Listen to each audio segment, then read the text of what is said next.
Now let's look at our third example for XSS. In this case, the application is asking you for your name. I'm going to put in Nahamsek. And as we enter it, says, thanks for entering your name, but it's not saying it anywhere here. We're not seeing our users' data. XSS relies on that output. So we're going to look at view page source. You can either do view page. You can either do view page source or inspect. You can do both. I'm going to choose this one for now. You can see that the user input that we give it, Nahamsek, is going into the title of a page. And you can see on the top left corner, the title says welcome Nahamsek, which is the user input that we've given it. So there's two things here. One, it's taking our user input, it's putting it somewhere in the page, and two, we're in the title tag.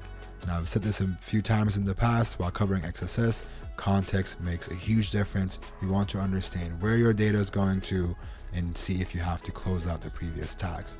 So let's go back here again, and instead of Nahamsek, we're going to give it a U tag. Again, the U is for underline, and we're going to close it out. We don't need to do the closing tag, but we're just going to do it to be safe. We're going to type this in. Same thing, we don't see Nahamsek anywhere. It's in the title, our U tag is there. We look at open source, it's still in there. However, again, because we're in the title tag, the HTML is not being shown, it's not rendering our payload. So we want to make sure that we close it out. So we go back again.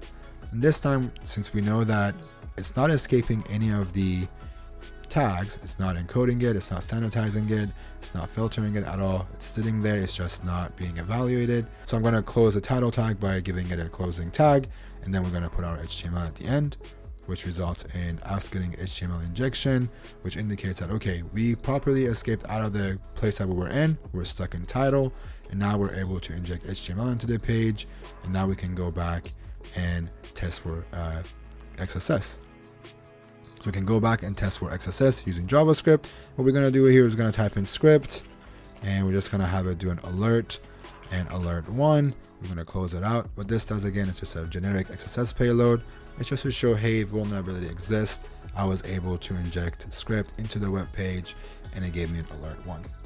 And of course, sure enough, because we were able to get out of the title tag, there are no limitations there. Again, the application is not sanitizing anything. There's no filtering in place. That helped us get a cross-site scripting within this application.